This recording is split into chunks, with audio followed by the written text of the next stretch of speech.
Bom dia, ou boa tarde, ou boa noite, eu não sei a hora que vocês vão ver esse vídeo, né?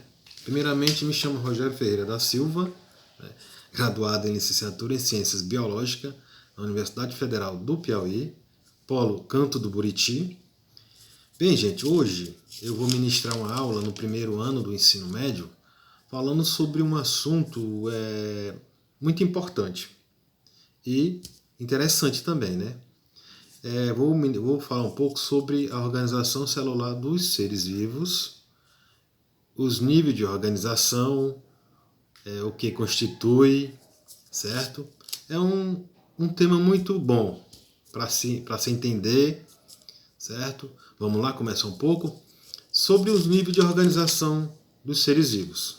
O que constitui? Constitui uma hierarquia que facilita a forma de estudar a vida. Por quê? Podemos estudar a vida a partir de um único organismo, né? Que pode ser unicelular ou multicelular. Unicelular, que possui uma única célula, né? Já está dizendo, unicelular. Ou multicelular, que possui mais de uma célula. Bem, gente, no caso dos seres multicelulares, o estudo pode enfocar apenas as células ou níveis mais abrangentes, mais definidos, né, de organização, ou seja, do corpo, tecido, órgãos e sistema. Tecido, todo mundo sabe que é um conjunto de determinadas células.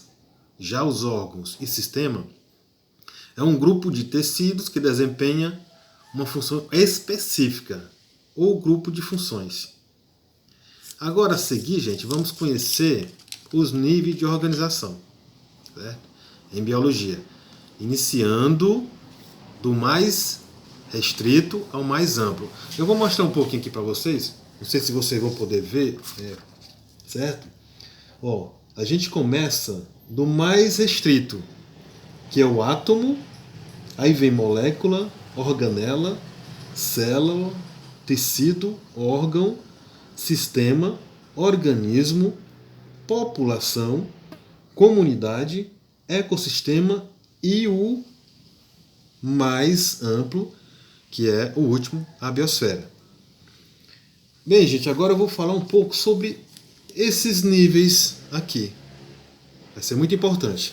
Vamos lá? Sobre o átomo, que é o primeiro, o mais restrito, né? O átomo são as unidades básicas da matéria.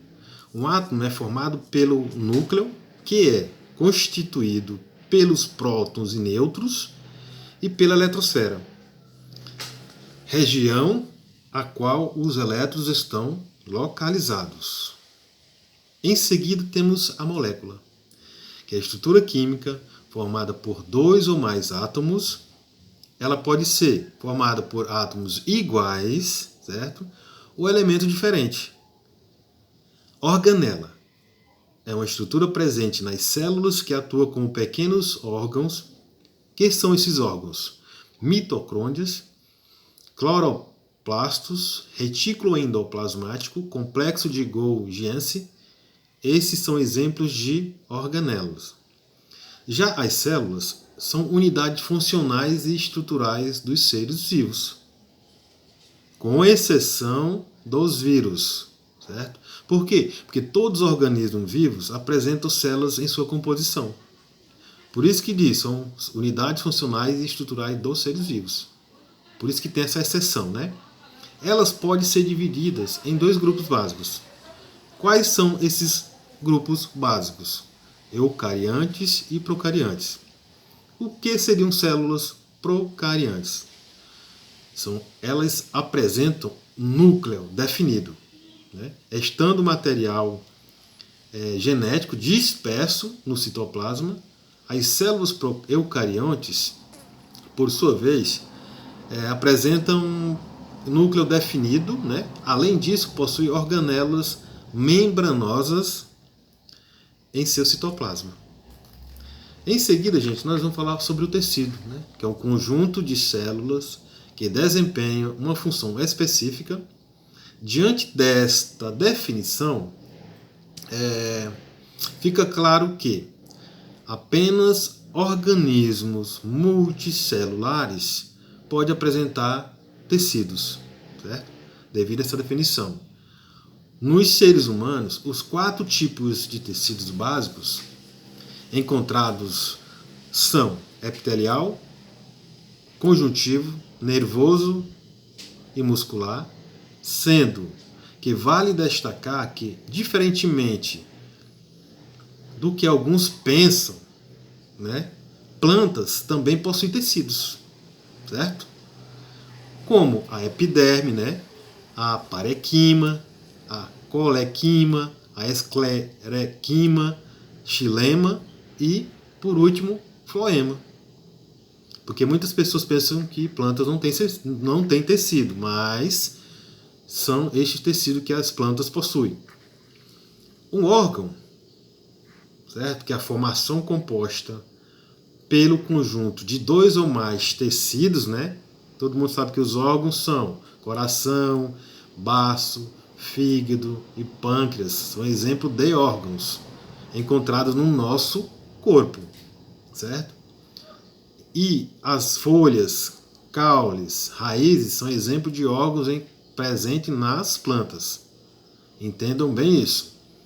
E sistema, né? Sistema é um conjunto de órgãos que interagem e desempenham uma determinada função. Temos exemplos de sistema: cardiovascular, sistema digestório, sistema urinário e sistema endócrino. Bem, gente, até aqui, organismo, né?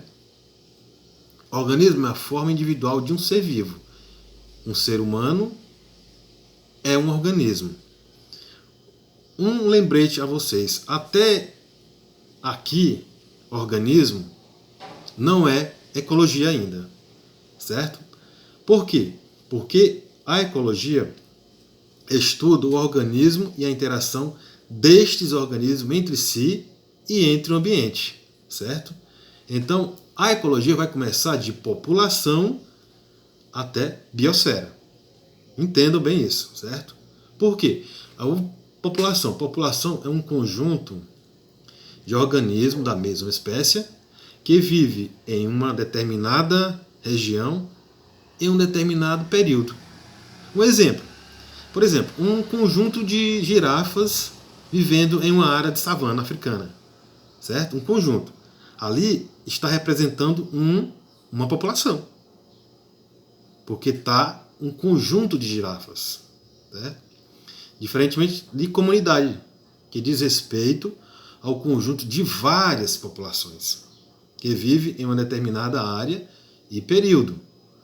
Populações de girafas, leões e zebras vivendo em uma região de savana africana formam uma comunidade, certo? E ecossistema é um conjunto de todos os seres vivos encontrados em uma região, junto a todos os componentes abióticos com os quais eles interagem, né? Por componentes abióticos, entendemos o quê? Que os elementos sem vida de um ambiente, como água, solo e atmosfera e luminosidade, certo?